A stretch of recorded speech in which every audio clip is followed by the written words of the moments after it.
welcome to VCF SoCal. How do you pronounce SoCal? Working at Commodore too long does this to you. Welcome, everybody.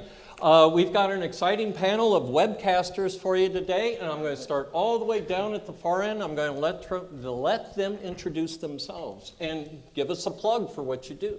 Well, that's easy enough. Hi, my name's Sean Hass. You might have caught my talk on cryotrons here earlier in the weekend.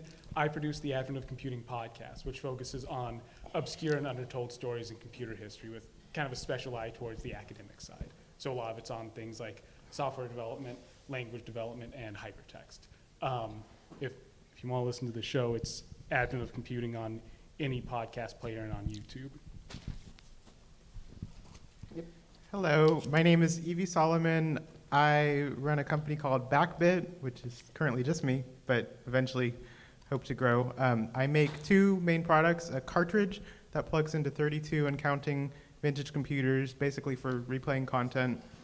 And then also I make a chip tester, which tests over 400 dual and line package chips. And then I also have a YouTube channel, Evie's Review. I haven't spent as much time on it lately because I've been busy building products, but I'm always open if someone wants to pick my brain about things. Hello, my name is Amber. I run Tech Ambrosia, which is a YouTube channel. I focus on retro tech. I've got some modern stuff in there as well, but a little bit of VR and 3D printing.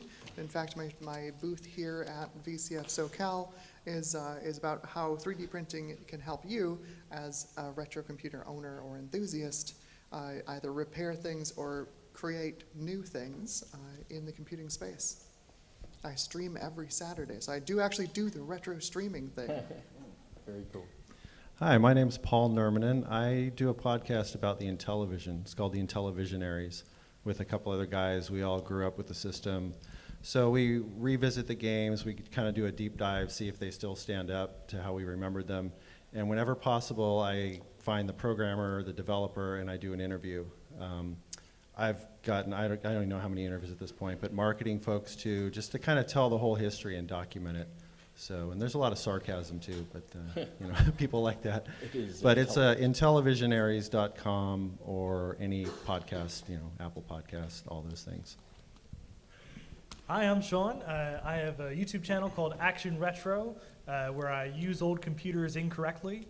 If you like installing entirely the wrong upgrades and operating systems on vintage computers, check out Action Retro on YouTube.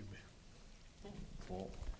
Hello, I'm Steve Dieterich. I have a YouTube channel called The Vit Nerd, where I do a lot of Atari 8-bit stuff and other 8-bit computers and whatever I can get in trouble with. It has been about 3 hours since my last retro item purchase, and I am just here to listen today.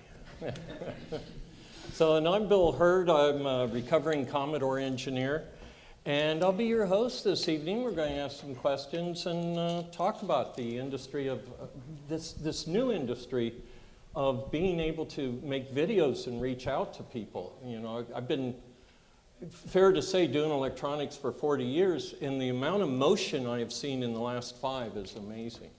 So I'll start way down on the end down there. What research do you do or do you do research? And I'm going to ask everyone this, so just chime on in. But it's important that we not say the wrong thing, right? Because the wrong thing on film is there forever. So what kind of research and reliability check? I might be the odd person out here. My content is very focused on digging up uncovered or undercovered aspects of computer history. So a lot of my research focuses on going through oral histories that haven't really been looked at since they've been recorded, running through archives and finding very specific pieces of sources to go over to fill in gaps in sourcing. I oftentimes go to books, but that's more of a jumping off point. So honestly, the best resource that I've ever found, if I don't see anyone from CHM here, but the Computer History Museum, oh, hold it up, has a fantastic oral history series, which is probably one of my favorite sources in the world. The Charles Babbage Institute has another program that's very similar that allows you to see in the words of people who were there, how events unfolded, which I think, to your point, that's the best way to be correct about something, is to get it straight from the mouth of the people who were doing it. That explains all the people calling me up late at night and stuff. Oh, you should get on that if you haven't done an oral history yet. Very cool. E- So don't trust anything you see in my videos, because maybe one of my mottos is move quickly and break things. And often showing off something is how I learn that something went wrong or I did something wrong. And I'm not very good at going back and updating things. So part of my approach is just kind of dive into things and get practical experience. So I learn from my mistakes. I'm inspired by people who are a little crazy, maybe like Retro Recipes, pulling out his Hacko gun, or actually earlier than that, I was inspired by Jerry Ellsworth, who's just like, just try anything. It's like, okay. Right? Yeah. Very cool. I get one of the little ones.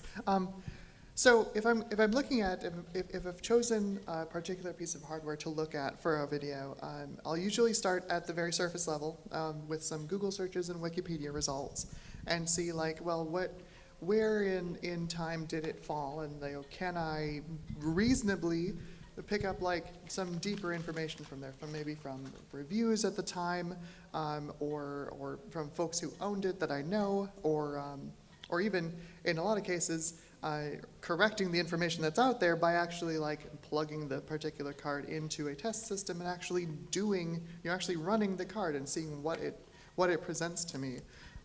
So for me, it's a multi-stage approach, starting from the very general and then digging in as far as I can for something.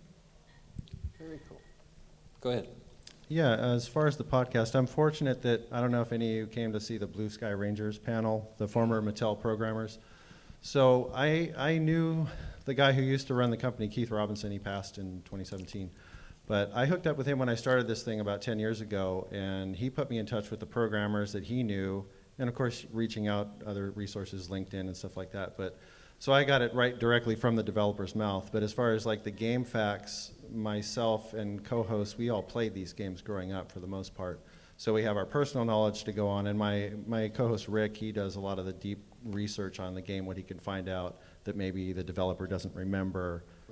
So we try to cover it as thoroughly. It's not just a cursory thing. We go into a deep dive of the game, how it came out, how it came about, what similar games are like for it. So we try to cover it as best we can. Because when I started, there were a lot of people doing YouTube videos about Intellivision.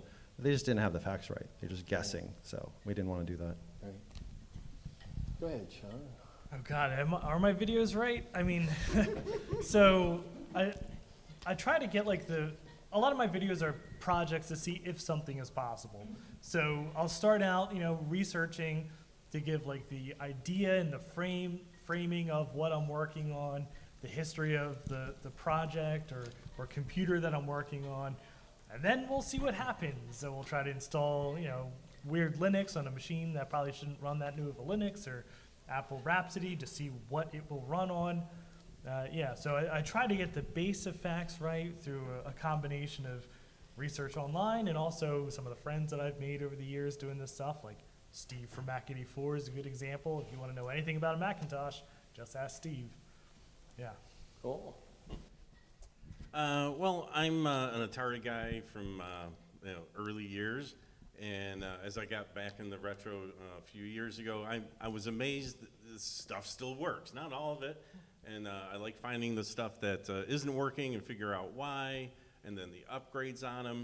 But I did go down a rabbit hole where I started buying some of the other 8-bit computers, Commodore, TI-99, and then learning about these things, as a young teenager that you just didn't care about. Now I look at the TI-99, like the engineers were just, the machine is an engineered thing.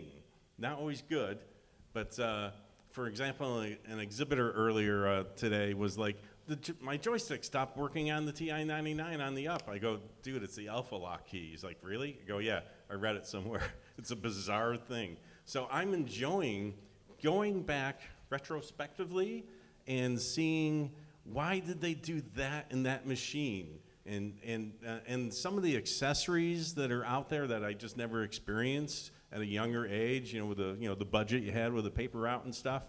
So I'm just having fun documenting for myself, I guess, on film and throw it out there to share about some of these really fun, quirky things. Some of the stuff that these machines do. Well, just quickly, my demonstration over at the Vintner booth is light pens. Like, you have to have a CRT tube. They don't work on LCDs, and there's people that just have never used a light pen. It's a bizarre concept, just drawing on the glass. But that was the thing before mice, and then mice took over, and here we are. Thanks, Bill. Oh, you haven't heard my light pen story either, but that's for a different day. So, well, I'll throw this back out to everybody then. What have you uncovered by way of, the myth is busted, or something is presumed to be true? And I'll throw out the first one. The Commodore 64 is in the Guinness Book of World Records at selling 27 million. I don't think it was that many. and it's like, we don't want to know. So it's like, yeah, probably, but don't add them up. We don't want to know. But what have you guys found in your searches here? Okay, I have one. So mine's a little silly. There's this YouTuber, don't know if you've heard of him, it's called the 8-Bit Guy. Yeah. He made a video years ago where he had a Power Mac G5. He's like, are these even worth running? Can you do anything with them? And his conclusion was no, they use too much energy, there's no modern software.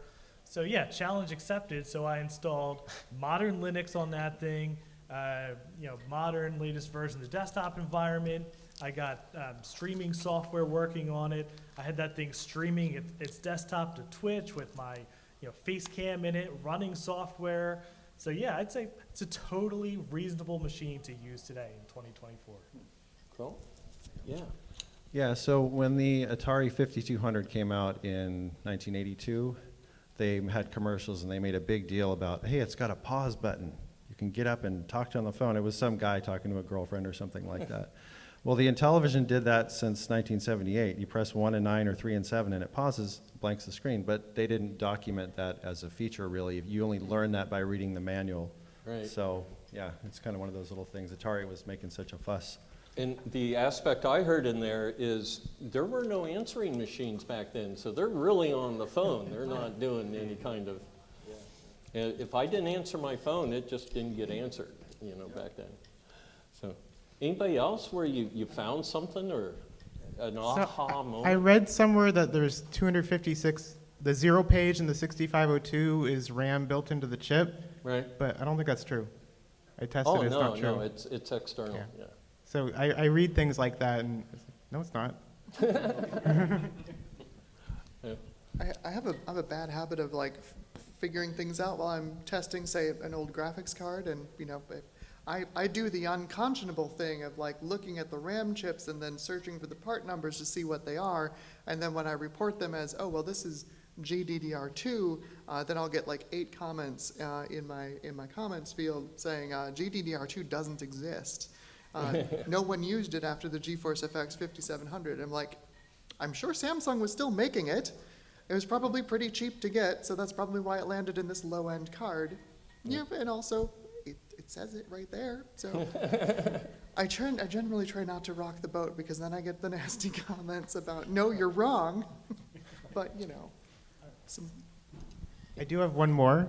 So there's a 8-Bit Guy episode where he's like, oh, you actually need the RF modulator and then television, otherwise you can't get video output.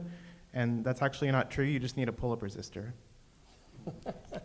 But how many people knew the words pull-up resistor before we, gather in places like this, So, does anybody use any strategies to engage your audience? Do you just fling a video out there, or do you go, oh, this is who I want to get to, or any strategizing going on, or is it just all fun? No. Well, I knew that was Sean's answer, but I'm going to wait for him. Wait, when does this become fun? Yeah, No, just kidding. It's no. only fun. my only strategy is somehow people that like my content have found my email address and they send me topics that I should cover. And I have a giant spreadsheet. It's unorganized. And when I need inspiration, I'll look at it and go, oh, geez, I have a lot of stuff to cover. And then that's a strategy, I guess. Yeah, I'd say my real answer is that the content I'm making is just whatever projects I want to do, like things I've been like, fantasizing about trying or doing.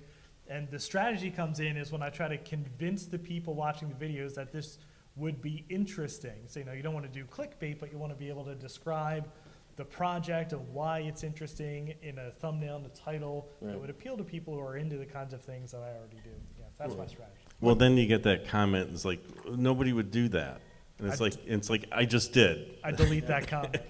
Right? Well, when I see one of your videos pop up on my stream, I'm like, oh, Sean's about to hurt a computer. I should go watch this. Accurate.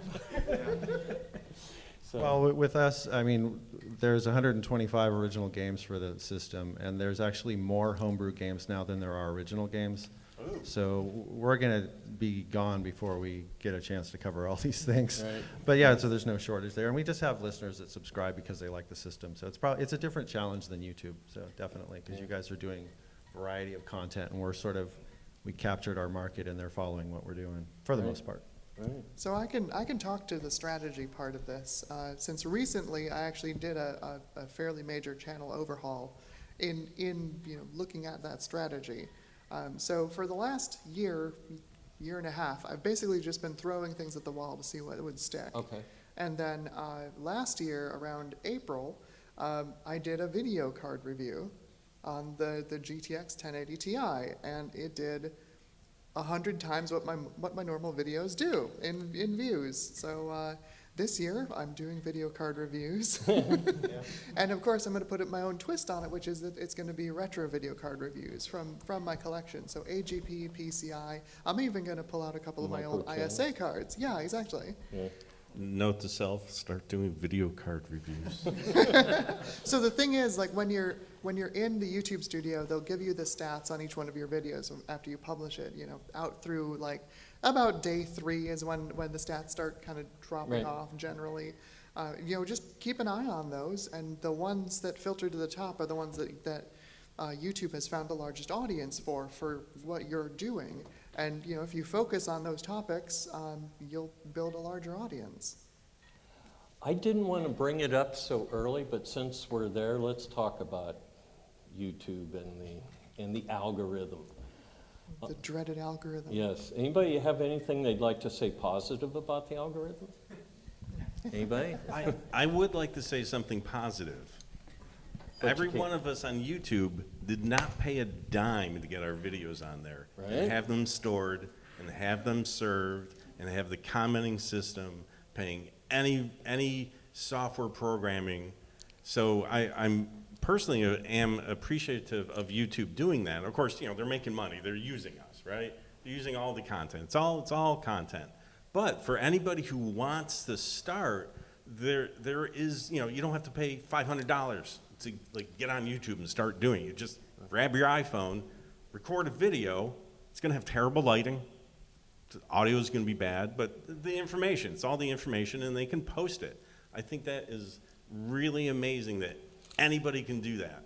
Now, if you want to get to Sean's level, who is, either Sean, to the level of that, well, now you got to put a lot of work into it, and then it becomes a labor of love and a job and so forth. But to start with it, I do love that YouTube gives that opportunity. And then you get into the machine and they eat you up. Yeah.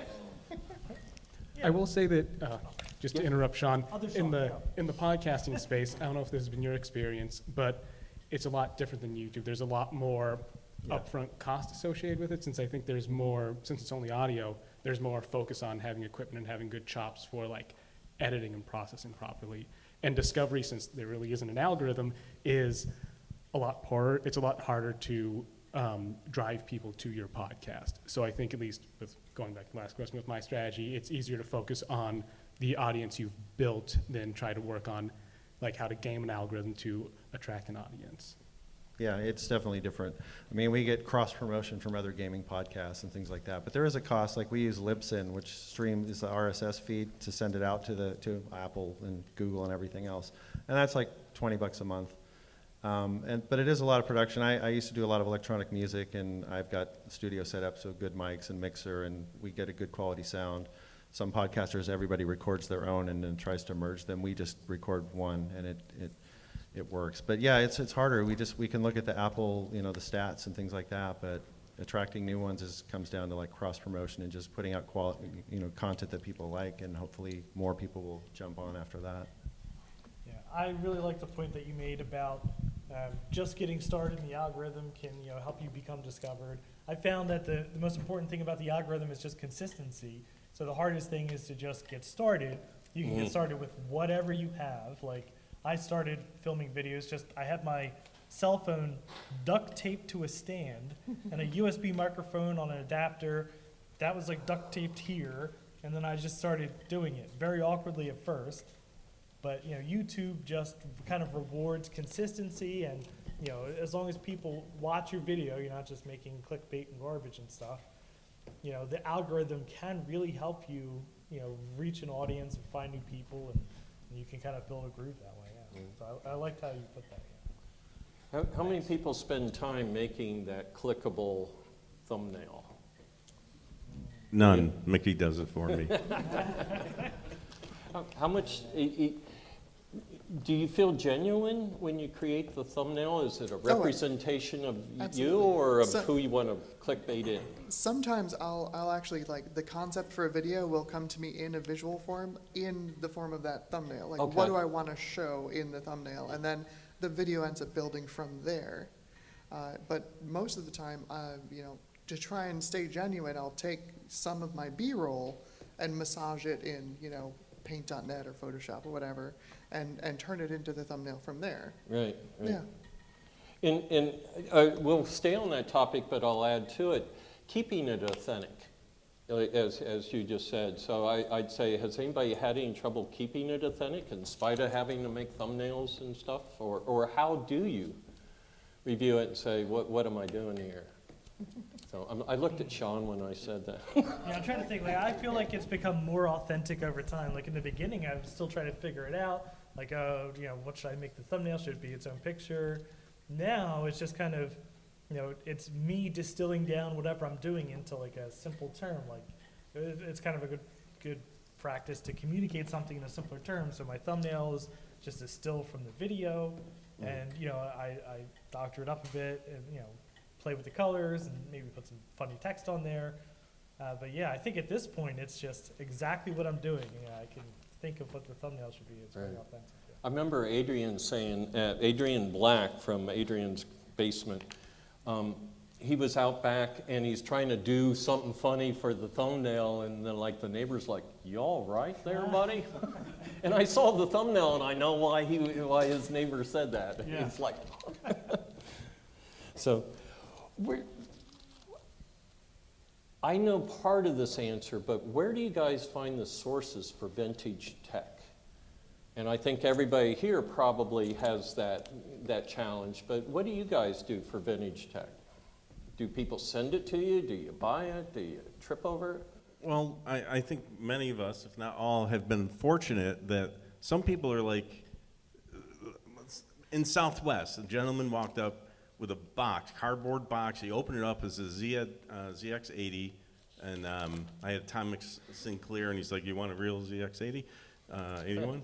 And he said, "This was my father's," and it had like I could picture his father with everything laid out on the dining room table, and he's like, "I want you to have it," and I'm like, I mean, I like free stuff, but it's like I keep it separate. Right. I'll never sell that thing. It's like I want to carry it on. But other than that, I have way too many saved searches on eBay and pinpointed for things for that. Like, I don't want to say anything because I don't want you to find them.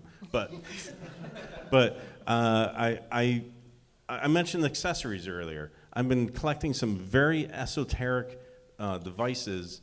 I've gotten into the Radio Shack pocket computers, and Radio Shack had a serial interface for it, but in Japan they made it with a serial and parallel interface. And all those pocket computers had that plug-in printer.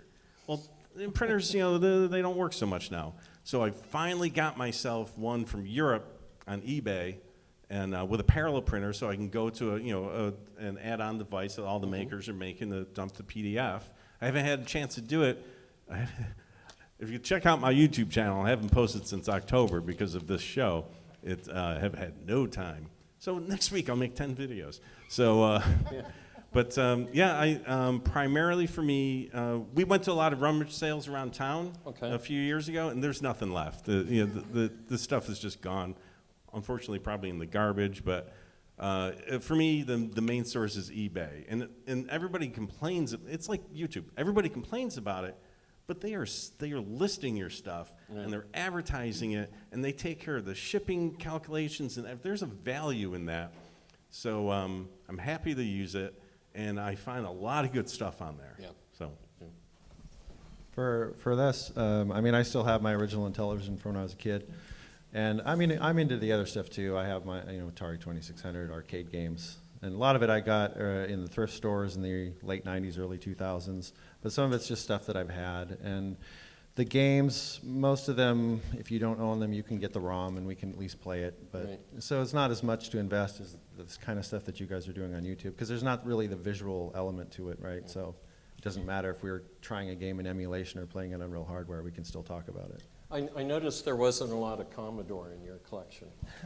Well, I went from first was 2600, then Intellivision, then Atari 8-bit, then Atari ST, Atari Falcon, then reluctantly Windows PCs.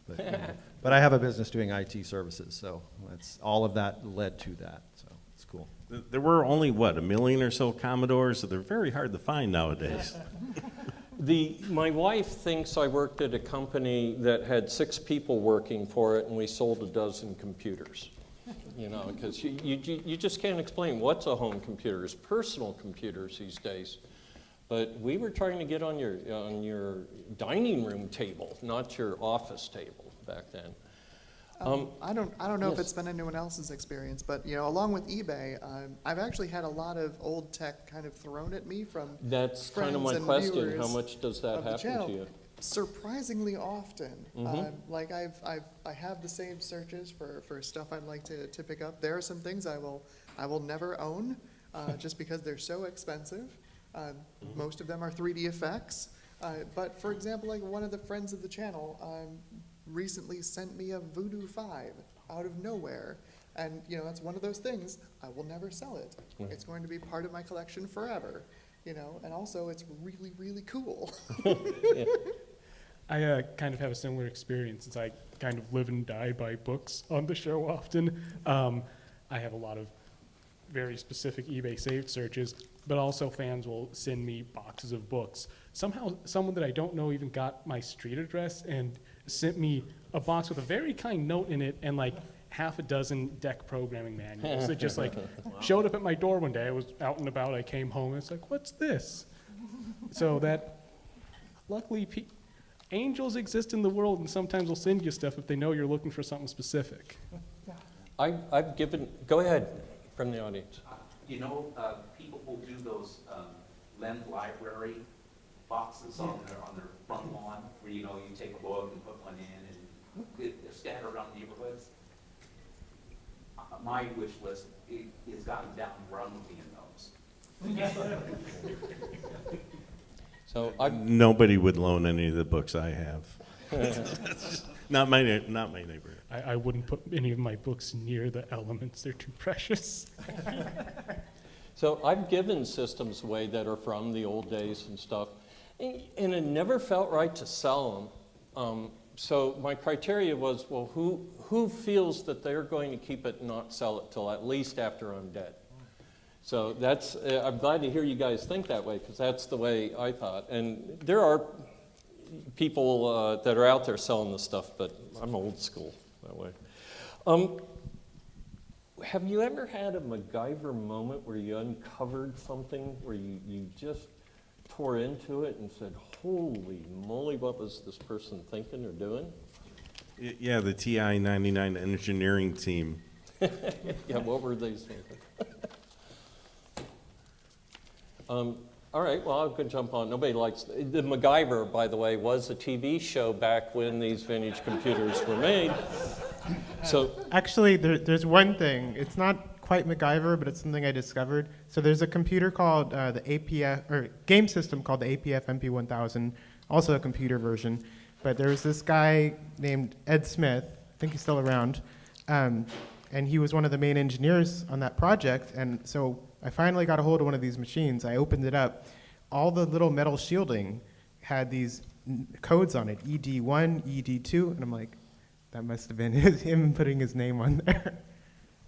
how do you communicate with your audience? Do you like, their Discord has come up, and I went into it kicking and screaming, and then I'm like, this is great. How do you communicate with the people? Do you read the comments? Do you react to the comments? Do you delete the comments? What's your interaction with your As crowd? much as I tell people to not read the comments, I am guilty of reading every comment that comes into my channel. Uh-huh. Mostly just because I want to know what people are thinking when they're watching my videos. But recently, with the switch to the video card reviews, actually I've been getting some really, really positive comments. YouTube has been very uncharacteristically nice for these videos. A lot of people have some nostalgia around these old cards that they had like in their parents' computers back in the day.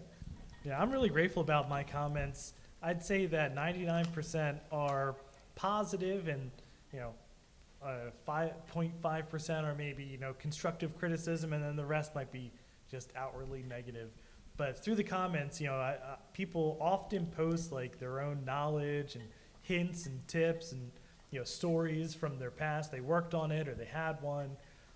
So from that perspective, I really enjoy reading the comments. I do read pretty much all of the comments. And Do you find that Apple people are nicer?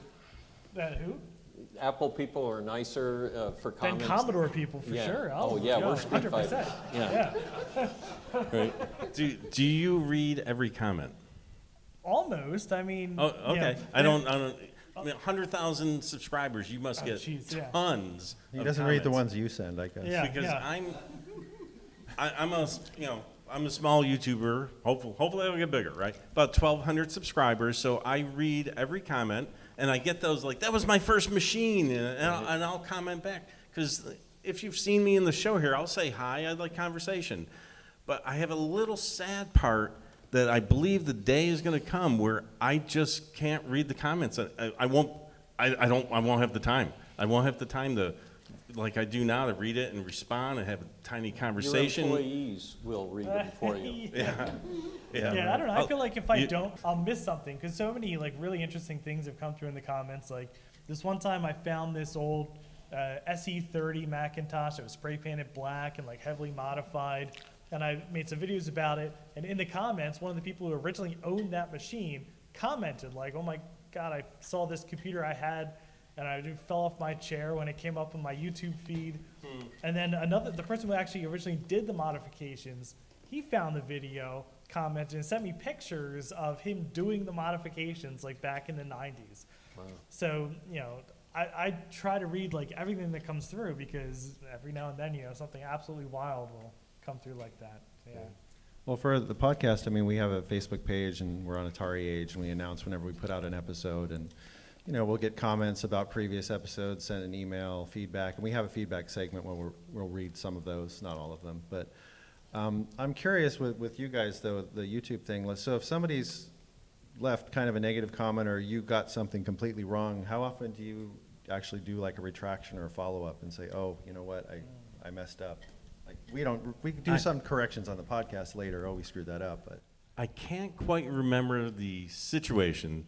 Somebody made they watched my video, well, kind of, they made a comment about like blah, blah, blah, wouldn't do it that way. And I said, well, at like the 85% mark, whatever minute I actually described that, then he commented back, he said, are you trolling me? I'm like, I'm responding to what you said. Like, I agree with you, and I did cover it. And that's like, whoa, okay. But you can hide them, you can ignore them, or what I like to do is reply in kindness. And be like, wow, that's really cool, thank you. Yeah. Right. Sometimes if somebody has like a correction or something and it's accurate, I'll pin their comment, Or, fortunately with YouTube, the description is very visible, so I can say, update. Thank you, blah, blah, blah, for, updating this information. I got this wrong in the video or something. So I've definitely done that. Along those lines, then, is just handling criticism. I've heard Jerry Ellsworth say she just puts LOL next to everything, and that's her way. But it sounds like you've taken feedback and incorporated it also. That's very cool. Does anybody tell a story with their video? How much of it is just tearing apart something vintage? Or you've said, this was my father's or something like that. Do you ever tell stories with your videos? Well, go ahead. No. No. Next So- question. My first 10 videos actually were all pretty much stories. That's how I started YouTube. I'm like, hey, like it was actually for me. It was like I needed to do a brain dump and like where am I going next in life? So I did that. Except I don't think that format really works well. It was more for me. It wasn't like for my subscribers. It was like I was trying to figure myself out. And now I just make videos about my projects. And I also do collaborations with other YouTubers. And so, yeah, I don't know, the story thing kind of hit a bit of a dead end for me. Okay. So my channel relaunch with the video card reviews is primarily to tell the story of a particular video card, how it was conceived, how the architecture was made, how it was received in the market at the time when it was new, how it's doing today, if you can still use it today, and I have found that making that story, one, is really difficult. Yeah. Writing's actually probably the hardest thing about making a YouTube video, but if you nail it, it really, really drives the retention on your video. People want to know what happens next in the story, but they want to know, like, okay, so it had all this. There's all these problems in making the video card. Did they actually do it? Did it work in the end? Like, what did they end up shipping? Did it, is it still functional today? Right.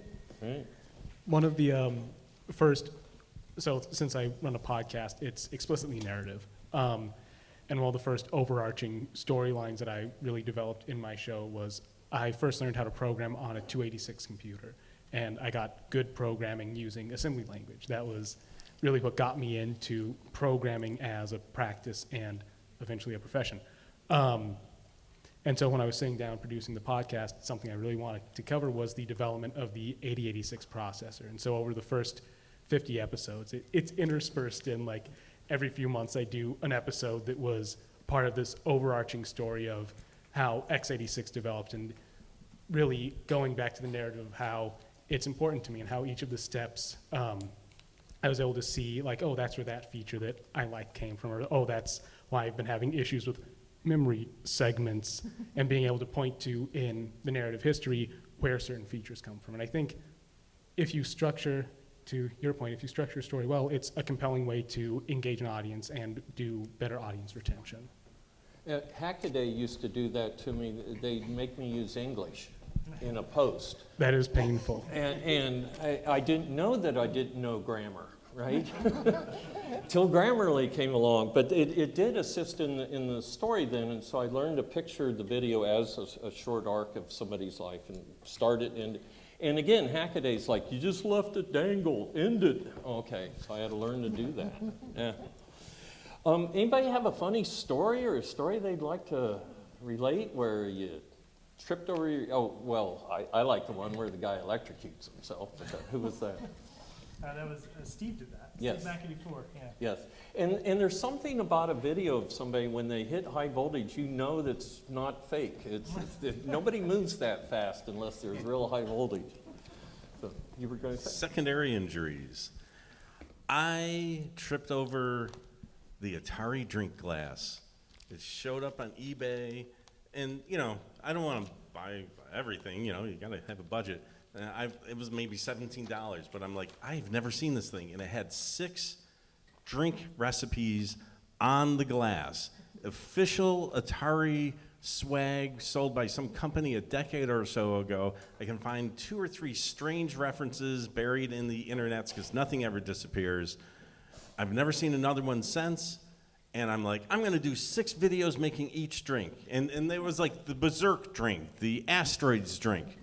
And so I'm like, well, this is a business expense. So we bought all the liquor, and I made the drinks, and then I played the game on a different system. You know, one of the fun one was Asteroids on an iPad at AARP. It's free. Go do it, AARP.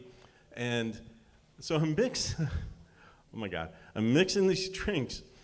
It makes me laugh still. And it's in a metal container. I get the mix, and I start pouring it in the glass. I'm like, oh, it's green for Centipede. And I drink it. I'm like, I'm trying to record, but I'm also like,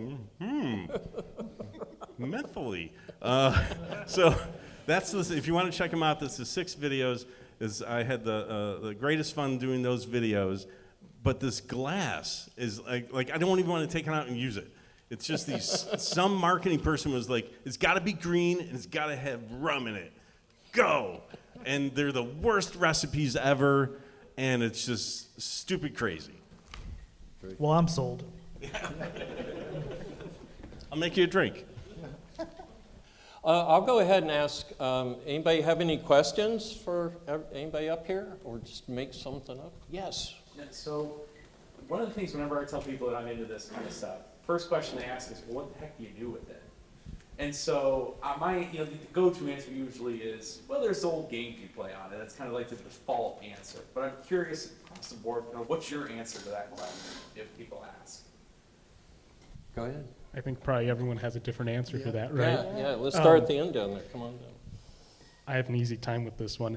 I think that right now is a very, as in right here on the stage, no, right now in history is a really good time to start doing serious computer history and start preserving things and taking a very professional approach to this because, well, we have enough retrospective that we can analyze things like an Apple II instead of just being like, oh, I like to use that back in the day. We can look at it in context.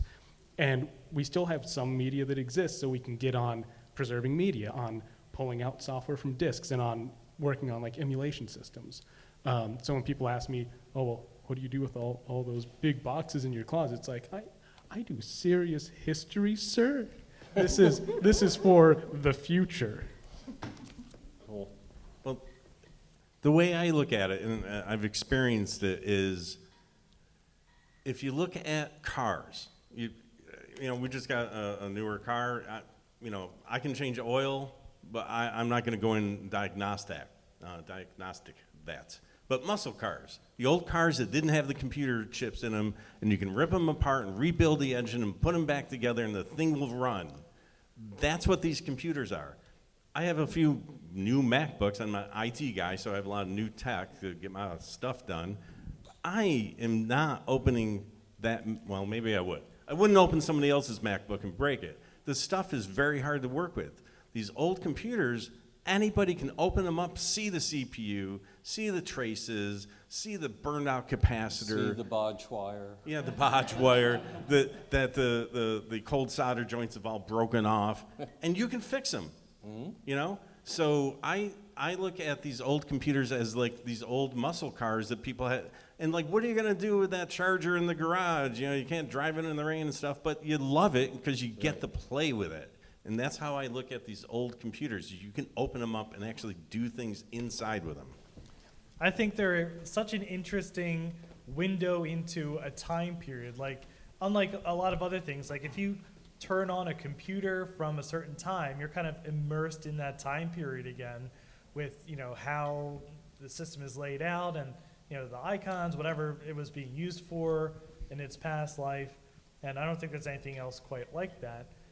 And also, you can really learn a lot about just computers in general by learning about these old machines sometimes, especially very old machines where it's very close to the metal. And, I think it can lead you a lot into understanding how modern technology works by understanding kind of the path that technology took to get there. With the building blocks. Yeah, building blocks.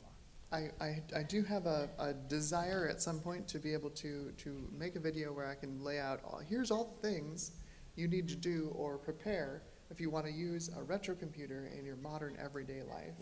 Like I did a video where I spent my non-work week, just like after work time, in Windows 98 for the whole week to Right. see how that was.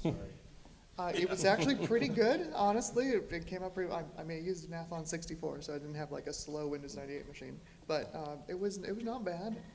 But there's things like browse service and frog find that Sean has made, as well as a number of other, you know, the backbit. There's the blue scuzzies. There's all these new tools that exist for retro computers to help them kind of integrate into the modern world. And I think we're getting to that point where you don't have to use a new computer to, you know, live your digital life, and you can use an older machine. You can have not just that aesthetic from an older operating system, you just use the older operating system if you want. What I really like about vintage machines is just going totally offline. I know a lot of people like to connect the old machines to the internet. I'm kind of the opposite. I like to just have this world I can work in, play in, develop in, that's just totally disconnected from social media. Yeah. For me, it's a great therapy for the burnout of like our normal everyday. Right. So Evie found a bug in the C128 like 40 years later with the 2 megahertz. I had run a signal to the connector going, oh, this will be handy someday. It's not. She found, The secret is I didn't want to do the work to make my cartridge work properly on the 128. I couldn't figure out the signals. So rather than changing my cartridge, I just replaced the PLA with the right, logic with chip. Johans, yeah. Yeah. So, see, a question I had for, you know, I get a lot of comments by, you should have used bigger heat sinks because they're breaking. And I'm like, they're 40 years old. They're supposed to break. They were supposed to break 35 years ago. And I realized why there are still working 40-year-old computers like from my area. Y'all have been fixing them. We didn't design them thinking that. So yeah, when I see a working computer, what I'm actually seeing is probably about 4 or 5 computers that gave their lives to help that computer.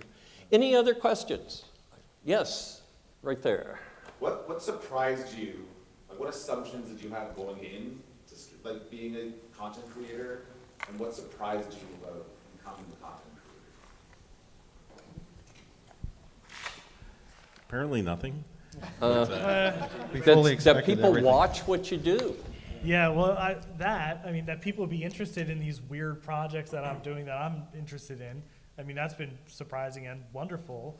Also, you know, when I first started making videos, I kind of felt like, oh, what am I doing? Like pretending to be a YouTuber up in my spare bedroom, right? But, you know, I just kind of kept doing it. So I was surprised at, you know, how much easier it got, also how much fun it is. Yeah. I was surprised if I want to record a video to, like, you know, send to somebody. If I was gonna send to Bill like this thing and then that thing, you see, yeah, you're like, yeah, I know that. But now when you go to do a YouTube video, that don't work. You got to like explain it a lot more, the lighting, the camera angle, and all these things.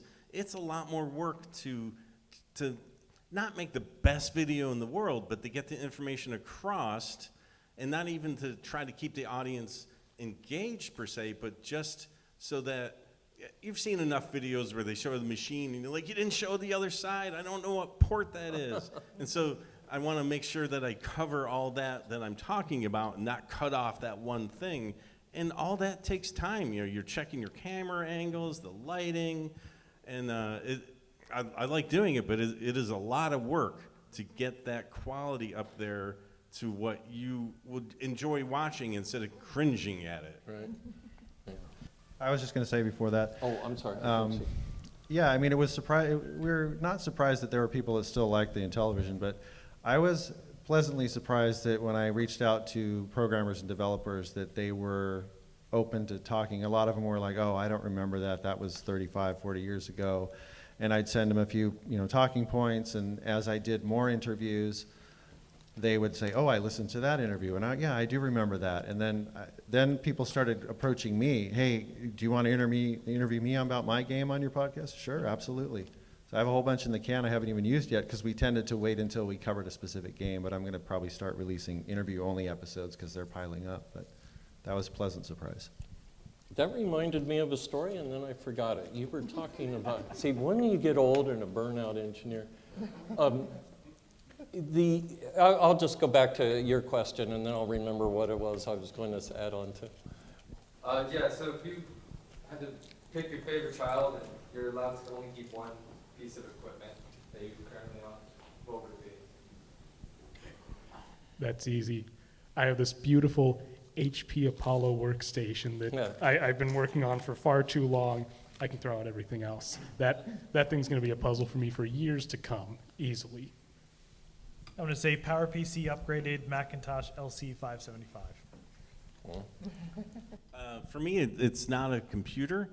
It's accessories. I've said that a number of times. But in this case, in my late teens, I was the man of all trade hats at a developer for Atari, Atari 8-bit, but then mainly Atari ST products, cartridges and connectors and stuff back up in upstate New York. And I didn't know it at the time. You're just like, oh, new computer, we're making these things. And it was just, a guy and his wife and me and a couple other people, and we're like, I'm putting labels and stuff. So now when I'm searching eBay, I'm like, I put that label on that esoteric thing. So I've bought, one of them's called Desk Cart. Well, now I own 3 or 4 of them because, I did the bodge wiring on it, let's see how my work held up 40 years ago. So I find it very interesting. I've been able to find these little archives of my life and then pull them back, and I have them now, because 40 years ago I wasn't going to keep 3 desk carts for 40 years. But now some of those are my favorite treasures that I actually physically had a connection to that was in my hand decades ago. And I really like that part. Somebody posted a picture one time, and they said, "What is this?" And I look at it, and I go, "Oh my God, that's my handwriting." And it was an alpha unit for the TED where we just took what would become the +4, shoved it in a C64 box, and gave it to developers. I'd completely forgotten about that whole turn of the computer we did. And I'm like, that's my handwriting. So the story I was trying to remember earlier is with people not remembering, funny enough, Terry Ryan, who wrote BASIC for millions of people, it's on the +4 and on the Commodore 128, doesn't remember doing it. And we tease him about it and stuff, but the thing is, he doesn't remember doing it since 1990. He didn't remember it back then either, so it's just kind of the normal for the era. So let's go ahead and wrap up. Any last words anybody would add, or how much fun, or come see my channel, or thank goodness for Vintage, or... Well, just thanks to the organizers. Sorry. Yeah, let's thank the organizers. I was going to say, it's been a fantastic weekend. This is actually my first VCF ever. Not just my first exhibit in VCF, but my first VCF. Yeah, it's been great. You guys are doing really good. Yeah. Go ahead. No, go ahead. I was just say, absolutely agree. I mean, I've done lots of game expos. Used to go to Classic Gaming Expo in Vegas, Portland Retro Gaming Expo. We've done stuff with the podcast there. I mean, I wasn't sure what kind of turnout would be. It's granted, it's mostly computers. It's in the name, but I got a lot of people that came up and knew in television, played it, wanted to know more about it. I had the full spread of most of the gear, and I think it went off without a hitch. I know you guys had some issues, but this is great. I'm glad it's here. Hopefully it comes back. Right.